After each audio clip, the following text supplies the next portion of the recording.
ಎಲ್ರಿಗೂ ನಮಸ್ಕಾರ. ಹೇಗಿದ್ದೀರಿ? ಎಲ್ಲರೂ ಚೆನ್ನಾಗಿದ್ದೀರಿ ಅಂತ ಭಾವಿಸ್ತೀನಿ. ಎಲ್ಲರೂ ಕೂಡ ಯಾವಾಗಲೂ ಚೆನ್ನಾಗಿರಿ, ನಗ್ನಗ್ತಾ ಇರಿ, ನಗಿಸ್ತಾ ಇರಿ. ಗುರು ರಾಘವೇಂದ್ರ ಪ್ರಭುಗಳ ಆಶೀರ್ವಾದ ಸದಾಕಾಲ ಪ್ರತಿಯೊಬ್ಬರ ಮೇಲೂ ಕೂಡ ಇರಲಿ ಅಂತ ಕೇಳ್ಕೊತೀನಿ. ಪ್ರತಿಯೊಬ್ಬರ ಮೇಲೆ ಇದ್ದೇ ಇರುತ್ತೆ. ಯಾಕಂದರೆ ರಾಯರು ತಮ್ಮ ಮಕ್ಕಳನ್ನ ಯಾವತ್ತೂ ಕೂಡ ನೋಡ್ತಾನೆ ಇರ್ತಾರೆ. ಯಾವುದೋ ಒಂದು ರೀತಿಲಿ ಜೊತೆಗೆ ಕೂಡ ಇದ್ದೇ ಇರ್ತಾರೆ. ಈ ಒಂದು ವಿಡಿಯೋನಲ್ಲಿ ತಿಳ್ಕೊಳ್ಳೋಣ ಏನಂತ ಅಂದರೆ, ತುಂಬ ಜನಗಳು ಕೇಳ್ತಾ ಇರೋದಂದರೆ ಕಮೆಂಟ್ಸಲ್ಲೂ ಕೂಡ ಕೆಲವ್ರು ನೋಡಿರ್ತೀರ, ರಾಯರ ಮುಂದೆ ಹೋಗಿ ನಾವು ನಿಂತ್ಕೊಂಡ್ಬಿಟ್ರೆ ಸಾಕು ಕಣ್ಣೀರು ಬರುತ್ತಲ್ಲ, ಎಂತಕ್ಕೆ? ರಾಯರ ಹತ್ರ ನಾವು ಏನೋ ಹೇಳ್ಕೊಳ್ಳೋಣ ಅಂದ್ಕೊಂಡಿರ್ತೀವಿ, ಮನಸ್ಸಲ್ಲಿರೋ ಎಲ್ಲ ನೋವನ್ನ ಹೇಳ್ಕೊಳ್ಳೋಣ ಅಂದ್ಕೊತೀವಿ. ಆದರೆ ಒಂದು ಕ್ಷಣಕ್ಕೆ ಮೌನವಾಗಿ ಕಣ್ಣೀರು ಹಾಕ್ಬಿಡ್ತೀವಿ. ಯಾಕೆ ಹಿಂಗಾಗತ್ತೆ? ನಮ್ಮ ನೋವನ್ನ ಹೇಳ್ಕೊಳ್ಳೋಕ್ಕೆ ಆಗ್ತಾ ಇರಲ್ಲ, ಏನೇನೋ ಹೇಳ್ಕೊಬೇಕಂತ ಅನ್ಕೊತಾ ಇರ್ತೀರ, ಬಟ್ ಆಗೋದಿಲ್ಲ. ಅಲ್ಲಿ ಕಣ್ಣೀರನ್ನೇ ಜಾಸ್ತಿ ಹಾಕ್ತೀರಾ. ಇದಕ್ಕೆ ಕಾರಣ ಏನು ಅಂತ ತಿಳ್ಕೊಳ್ಳೋಣ. ಹಾಗೂ ಇನ್ನೊಂದೇನಂತ ಅಂದರೆ, 2 ರೀತಿಯ ಕಾರಣಗಳಿದೆ. ರಾಯರ ಒಂದು ಸೇವೆನ ಮಾಡಬೇಕಾದ್ರೂ ಕೂಡ, ಅಥವಾ ಅವ್ರ ಹತ್ರ ಹೋಗಿ ನಾವು ನಿಂತಾಗ ಕಣ್ಣೀರು ಬರುತ್ತೆ ಅಂದರೆ, ವಿಶೇಷವಾಗಿ 2 ಕಾರಣಗಳಿದೆ. ಏನಂತ ಅಂದರೆ, ಒಂದು ಸಂತೋಷಕ್ಕೆ. ಯಾವ ರೀತಿಯ ಸಂತೋಷಕ್ಕೆ? ಯಾವುದೋ ಒಂದು ಕಷ್ಟದಲ್ಲಿರ್ತೀವಿ, ತುಂಬ ಒಂದು ನೋವಲ್ಲಿರ್ತೀವಿ, ಕಷ್ಟದಲ್ಲಿರ್ತೀವಿ, ಎಲ್ಲರೂ ಕೈ ಬಿಟ್ಟಾಗಿರುತ್ತೆ. ಯಾವುದೋ ಒಂದು ಕೆಲಸ ಆಗ್ತಾ ಇರಲ್ಲ, ತುಂಬ ನೋವಲ್ಲಿರ್ತೀವಿ, ನೊಂದ್ಕೊಂಡಿರ್ತೀವಿ. ಆಡಬಾರ್ದ ಮಾತುಗಳನ್ನ ಕೆಲವರು ಆಡ್ತಾ ಇರ್ತಾರೆ, ನೋಡ್ತಾ ಇರ್ತಾರೆ, ಕೀಳಾಗಿ ನೋಡ್ತಾ ಇರ್ತಾರೆ, ಯಾರೂ ಕೈ ಹಿಡಿತಾ ಇರಲ್ಲ. ಆ ಸಮಯದಲ್ಲಿ ಕೊನೆ ಮೂಮೆಂಟಲ್ಲಿ, ಕೊನೆ ಕ್ಷಣದಲ್ಲಿ ರಾಯರದನ್ನು ಮಾಡಿಕೊಡ್ತಾರೆ. ಆ ಕ್ಷಣಕ್ಕೆ ಅದನ್ನು ನೆನೆಸ್ಕೊಂಬಿಟ್ರೆ ತುಂಬ ಕಣ್ಣೀರು ಬರುತ್ತೆ. ಹಾಗೂ ಇನ್ನೊಂದು ಸಲ ಏನಾಗುತ್ತಂತ ಅಂದರೆ, ಎಲ್ಲ ಕಳ್ಕೊಂಡ್ವಿ ಅನ್ನೋ ಸಮಯದಲ್ಲಿ, ಎಲ್ಲ ಕಳ್ಕೊಂಡ್ವಿ, ಏನಾಗುತ್ತಪ್ಪ, ಏನೈತೆ ನನ್ನ ಜೀವನ ಅಂತ ಅಂದ್ಕೊಳ್ಳುವಂಥ ಸಮಯದಲ್ಲಿ ನಾವೆಲ್ಲೋ ಹೋಗ್ತಾ ಇರ್ತೀವಿ ಅಥವಾ ಎಲ್ಲೋ ನಿಂತಿರ್ತೀವಿ. ಅಲ್ಲಿ ರಾಯರಿದ್ದಾರೆ ಅಂತ ಆಗಲಿ, ಅಥವಾ ರಾಯರ ಫೋಟೋ ಆಗಲಿ, ಒಂದು ಗಾಡಿ ಮೇಲಾಗಲಿ, ಅಥವಾ ಎಲ್ಲೇ ಆಗಲಿ ರಾಯರು ದರ್ಶನ ನೀಡ್ತಾರೆ. ಆ ಕ್ಷಣಕ್ಕೆ ಸಂತೋಷಕ್ಕೂ ಕೂಡ ಕಣ್ಣೀರು ಬರುತ್ತೆ. ಯಾಕಂತ ಅಂದರೆ, ಇಷ್ಟು ಕಷ್ಟದಲ್ಲಿದ್ದಾಗ ಆ ಥರ ಒಂದು ರಾಯರ ಒಂದು ಹೆಸರಾಗಲಿ, ಯಾವುದನ್ನ ಗಾಡಿ ಮೇಲೆ ರಾಯರಿದ್ದಾರೆ ಅಂತ ನೋಡೋದು ಪುಣ್ಯ ಆಗಲಿ, ಅಥವಾ ರಾಯರ ಒಂದು ಭಾವಚಿತ್ರ ಆಗಲಿ ನಮ್ಗೆ ಕಾಣಿಸ್ತಾ ಇದೆ ಅಂತ ಅಂದರೆ, ಅದು ಅವರ ಆಶೀರ್ವಾದ ಅಂತಲೇ ಭಾವಿಸಬೇಕು ಸ್ನೇಹಿತರೆ. ಯಾಕಂದರೆ ಅಂಥ ಗುರುಗಳು ಅಷ್ಟು ಸುಲಭವಾಗಿ ದರ್ಶನ ಕೊಡಲ್ಲ.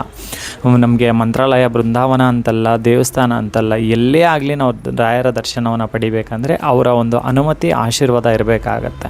ಅದು ಇದ್ದಾಗಲೇ ನಾವು ಅವ್ರನ್ನ ದರ್ಶನ ಪಡ್ಕೊಳ್ಳೋಕೆ ಸಾಧ್ಯ. ಅಂಥ ಕಷ್ಟದ ಸಮಯದಲ್ಲಿ, ನೋವಲ್ಲಿದ್ದಾಗ ಏನು ರಾಯರ ಗಾಡಿ ಮೇಲಾಗಲಿ, ಅಲ್ಲೇ ಆಗಲಿ ಕಾಣಿಸ್ತಾರಲ್ಲ, ಅದು ಅವರ ಆಶೀರ್ವಾದದ ಸೂಚನೆ ಅಂತ ಅನ್ಕೋಬೇಕು.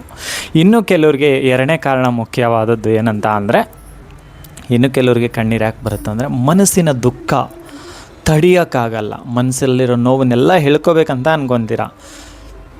ರಾಯರನ್ನ ನೋಡಿದ ತಕ್ಷಣ ಒಂದು ಕ್ಷಣಕ್ಕೆ ನೀವು ಭಾವುಕರಾಗಿ, ನೀವು ಮನಸ್ಸಲ್ಲಿ ನಿಮ್ಗೆ ಗೊತ್ತಿಲ್ಲದಿರೋದು ಏನಿದೆ, ಅಪ್ಪ ಯಾಕಪ್ಪ ಇಷ್ಟು ಕಷ್ಟ ಕೊಡ್ತಿದೀಯ, ಯಾಕಪ್ಪ ನನ್ನ ಕಣ್ಣೀರು ನಿನ್ಗೆ ಮುಟ್ತಾ ಇಲ್ವೇನಪ್ಪ, ಏನಾಗ್ತಾಯಿದೆ ನನ್ನ ಜೀವನದಲ್ಲಿ ಗೊತ್ತಲ್ಲಪ್ಪ, ಮಾತೇ ಬರಲ್ಲ ನಿಮಗೆ. ಅಂದ್ಕೊಂಡಿರ್ತೀರ ಎಲ್ಲ ಹೇಳ್ಕೊಂಬಿಡೋಣ ಅಂತ, ಏನೇನೋ ಅಂದ್ಕೊತೀರ. ಅಲ್ಲಿ ಒಂದು ಕ್ಷಣಕ್ಕೆ ಮೌನವಾಗ್ತೀರಾ. ಯಾಕೆ ಮೌನವಾಗ್ತೀರಾ ಅಂತ ಅಂದರೆ, ನಿಮ್ಮ ಕಣ್ಣೀರಲ್ಲೇ ನಿಮ್ಮ ಮನಸ್ಸಲ್ಲಿರೋ ನೋವನ್ನು ರಾಯರು ಅರ್ಥ ಮಾಡ್ಕೋತಾರೆ. ರಾಯರು ಸಾಮಾನ್ಯ ಗುರುಗಳಲ್ಲ. ರಾಯರು ತುಂಬಾ ವಿಶೇಷ. ಅದಕ್ಕೆ ಅವರಿಷ್ಟು ಅದ್ಭುತವಾಗಿ ಎಲ್ಲರ ಮನಸ್ಸಲ್ಲೂ ಕೂಡ ಮನೆ ಮಾಡಿರೋದು. ರಾಯರು ಅನ್ನೋದು ಹೆಸರಲ್ಲ, ಎಲ್ಲರ ಅನುಭವಕ್ಕೆ ಬಂದಿರೋವಂಥದ್ದು. ಅದಕ್ಕೆ ಎಲ್ಲರೂ ಕೂಡ ರಾಯರಿದ್ದಾರೆ ಅಂತ ಹೆಮ್ಮೆಯಿಂದ ಹೇಳ್ತಾರೆ. ನೀವು ಕೂಡ ಹೆಮ್ಮೆಯಿಂದ ಹೇಳಿ. ನಿಮ್ಮ ಮನಸ್ಸಲ್ಲಿರೋ ನೋವನ್ನು ಹೇಳ್ಕೊಬೇಕಂತೀರ, ವಿಪರೀತ ದುಃಖ ತುಂಬಿಕೊಂಡು ಕಣ್ಣೀರು ಬಂದುಬಿಡುತ್ತೆ.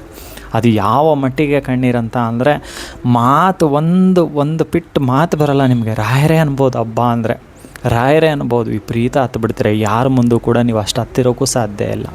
ಯಾಕಂದರೆ ಮನಸ್ಸಿನ ನೋವು ಅಷ್ಟು ಗಟ್ಟಿ, ಅಷ್ಟು ಆಳವಾಗಿ ಕುಳಿತುಕೊಂಡಿರುತ್ತೆ. ಆ ಕಣ್ಣೀರಿನ ಮುಖಾಂತರ ರಾಯರು ನಿಮ್ಮ ನೋವನ್ನು ಹೊರಗಾಕ್ತಾರೆ. ನಾನು ನಿಮ್ಮ ಹತ್ರ ಹೇಳೋದೇನಂತ ಅಂದರೆ ಸ್ನೇಹಿತರೆ, ಅಳ್ತೀರಲ್ವ, ಒಂದು ಸಲ ಎಷ್ಟು ಅಳಬೇಕು ಅಷ್ಟು ಹತ್ಬಿಡಿ. ಯಾಕಂದರೆ ರಾಯರ್ ನಮ್ಮ ಕೈ ಹಿಡಿದ ಮೇಲೆ ಅವ್ರು ನಡೆಸೋ ದಾರಿ ಸ್ವಲ್ಪ ಕಷ್ಟಕರವಾಗಿರುತ್ತೆ. ನಮ್ಗೆ ಇಷ್ಟ ಆಗುತ್ತೆ, ಕೆಲವೊಂದು ಸಲ ಇಷ್ಟ ಆಗಲ್ಲ. ಆದರೆ ಅದು ನಮ್ಮ ಜೀವನಕ್ಕೆ ತುಂಬ ಅನುಕೂಲ ಅಂತೂ ಖಂಡಿತ ಆಗುತ್ತೆ. ಕೆಲವ್ರಿಗೆ ಏನಿದೆ, ಇಷ್ಟಪಟ್ಟಿದ್ದನ್ನ ಕೊಟ್ಟರೆ ದೇವರಿದ್ದಾನೆ ಅಂತಾರೆ, ಇಷ್ಟಪಟ್ಟಿದ್ದನ್ನ ಕೊಟ್ಟಿಲ್ಲ ಅಂದರೆ ದೇವರಿಲ್ಲ ಅಂತಾರೆ. ಆದರೆ ನಾನು ಹೇಳುವಂಥದ್ದು ಏನಂದರೆ, ರಾಯರ ಪಾದವನ್ನು ಹಿಡಿದ ಮೇಲೆ ಏನು ಮಾಡಬೇಕೋ ಅವ್ರು ಮಾಡ್ತಾರೆ. ನಾವು ಕೇಳಿದ್ದು ಒಳ್ಳೆಯದಾಗಿದ್ದರೆ ಕೊಟ್ಟೇ ಕೊಡ್ತಾರೆ. ನಾವು ಕೇಳಿದ್ರಲ್ಲಿ ಏನಾದರೂ ಕೂಡ ಅದರಿಂದ ನಮಗೇನಾದ್ರು ತೊಂದರೆ ಆಗೋದಿತ್ತು ಅಂದರೆ ರಾಯರು ಖಂಡಿತ ಅದನ್ನು ಕೊಡಲ್ಲ.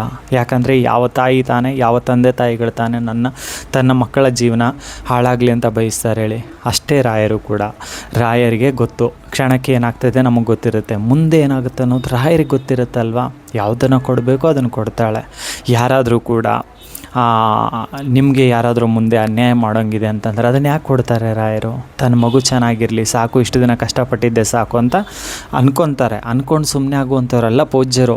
ರಾಯರು ಏನು ಮಾಡ್ತಾರೆ ಹೇಳಿ, ಅವ್ರ ಜೀವನ ಹೆಂಗೆ ಸರಿ ಮಾಡಬೇಕು, ಹೆಂಗೆ ಅವ್ರ ಜೀವನದಲ್ಲಿ ಒಂದು ದಡಕ್ಕೆ ಸೇರಿಸ್ಬೇಕು ಅನ್ನೋದು ರಾಯರು ಕಂಪ್ಲೀಟಾಗಿ ತಿಳ್ಕೊಂಡಿರ್ತಾರೆ. ಅಂದರೆ ಸ್ವಲ್ಪ ಅವರು ಸಮಯ ತಗೊಂತಾರೆ. ಯಾಕೆ ತಗೊಂತಾರೆ ಅಂದರೆ ಸರಿಯಾದ ದಾರಿನ ನಿಮ್ಗೆ ಹುಡುಕೊಡ್ಬೇಕಲ್ವ, ಸ್ವಲ್ಪ ಸಮಯ ಬೇಕಲ್ವ, ಸ್ವಲ್ಪ ಸಮಯ ತೊಗೊತಾರೆ. ಹೊರತಾಗಿ ನಾನು ಹೇಳೋದಿಷ್ಟೇ, ಹೆಮ್ಮೆಯಿಂದ ಇರಿ, ರಾಯರಿದ್ದಾರೆ ಅಂತ ಧೈರ್ಯದ ಮೇಲೆ ಇರಿ. ಸುಮ್ಮನೆ ಹೆಸರಲ್ಲ, ಅದು ಹೆಸರಲ್ಲ. ವಿಪರೀತ ಏನೋ ನಾನು ಇರುವಾಗಲೇ ಸರಿ ಮಾಡ್ತಾಳೆ, ನಾನು ಹೋದ್ಮೇಲೆ ಒಳ್ಳೇದು ಮಾಡಿದರೆ ಎದಕ್ಕೆ ಬಂತು? ನಿಮ್ಮನ್ನು ಹೋಗೋಕ್ಕೂ ರಾಯರು ಬಿಡೋದಿಲ್ಲ. ರಾಯರ ಪಾದವನ್ನು ಹಿಡಿದ ಮೇಲೆ ನಾವು ಏನೇ ನಮ್ಮ ಜೀವನದಲ್ಲಿ ಏನೇ ನಾವು ಒಂದು ಸ್ವಲ್ಪ ಅಲ್ಲಾಡಬೇಕಂದ್ರೂ ಕೂಡ ಅವ್ರಿಗೆ ಇಚ್ಛೆ ಇರಬೇಕು. ಅವ್ರ ಇಚ್ಛೆ ಇದ್ದರೆ ಮಾತ್ರ ಆಗೋಕ್ಕೆ ಸಾಧ್ಯ. ನಾನು ಹೇಳೋದಿಷ್ಟೇ, ತುಂಬ ನಂಬಿದ್ದೀರಲ್ಲ, ತುಂಬ ಹತ್ರಕ್ಕೆ ಬಂದಿದ್ದೀರಾ, ಹತ್ರಕ್ಕೆ ಬಂದು ರಾಯರ ಮೇಲೆ ನಂಬಿಕೆನ ಕಳ್ಕೊಬೇಡಿ. ಯಾಕೆ ಹೇಳ್ತಾ ಇದ್ದೀನಿ ಅಂದರೆ ತುಂಬ ನೋವಲ್ಲಿದ್ದೀರಾ. ಖಂಡಿತ ನನಗೆ ಯಾವ ದೇವರು ಒಳ್ಳೇದು ಮಾಡ್ತಾ ಇಲ್ಲ ಅಂತ ಎಷ್ಟೋ ಜನ ಹೇಳ್ತಾ ಇದ್ದೀನಿ. ಕೊನೆ ಕ್ಷಣದಲ್ಲಿ ಈಗ ಬದುಕು ಸಾಕು ಅನ್ನೋ ಮೂಮೆಂಟಿಗೆ ಬಂದುಬಿಟ್ಟಿದ್ದೀರ. ಸಾಕು ಬದುಕು, ನನಗೆ ಬೇಡ ಎಷ್ಟು ದಿನ ಕಾಯೋದು ಅಂತ ಬಂದಿದ್ದೀರಿ. ದಯವಿಟ್ಟು ಧೈರ್ಯ ಕಳ್ಕೊಬೇಡಿ. ಗುರುಗಳ ಆಶೀರ್ವಾದ ನಿಮಗಿದೆ. ಸುಮ್ಮನೆ ಹೇಳ್ತಾ ಇಲ್ಲ ನಾನು, ರಾಯರಿದ್ದಾರೆ ಅನ್ನೋದು ಎಷ್ಟು ಸತ್ಯನೋ ಅವರ ಪಾದ ಸಾಕ್ಷಿಯಾಗಿ ಹೇಳ್ತಾ ಇದ್ದೀನಿ. ರಾಯರ ಆಶೀರ್ವಾದ ನಿಮಗಿದೆ. ನೀವು ಅಳ್ತಾ ಇರೋ ಕಣ್ಣೀರು ಕೂಡ ಅವ್ರಿಗೆ ಮುಟ್ಟಿದೆ. ಖಂಡಿತ ಒಳ್ಳೇದು ಮಾಡ್ತಾರೆ. ಸೊ ಎಷ್ಟೋ ಜನಕ್ಕೆ ಧೈರ್ಯ ಹೇಳ್ತಿದ್ದಂಥ ಒಂದು ಜೀವ ನೀವು. ಎಷ್ಟೋ ಜನಕ್ಕೆ ಒಳ್ಳೆ ಮಾರ್ಗದರ್ಶನ ತೋರಿಸಿದಿರಿ. ಕೆಲವೊಂದು ಸಲ ಎಷ್ಟೋ ಜನಕ್ಕೆ ಸಹಾಯ ಮಾಡಿದಿರಿ. ಈಗ ನಿಮಗೆ ಕಷ್ಟ ಅಂದರೆ ರಾಯರ ಕೈ ಬಿಡ್ತಾರ? ಖಂಡಿತ ಇಲ್ಲ. ರಾಯರ ಮೇಲಿರೋವಂಥ ನಂಬಿಕೆನ ದಯವಿಟ್ಟು ಕಳ್ಕೊಬೇಡಿ. ಪೂಜ್ಯರಿಂದನೇ ನಾನು ಇವತ್ತು ಬದುಕಿದ್ದೀನಿ. ನನ್ನನ್ನೇ ಒಂದು ಉದಾಹರಣೆ ಅಂದ್ಕೊಳ್ಳಿ.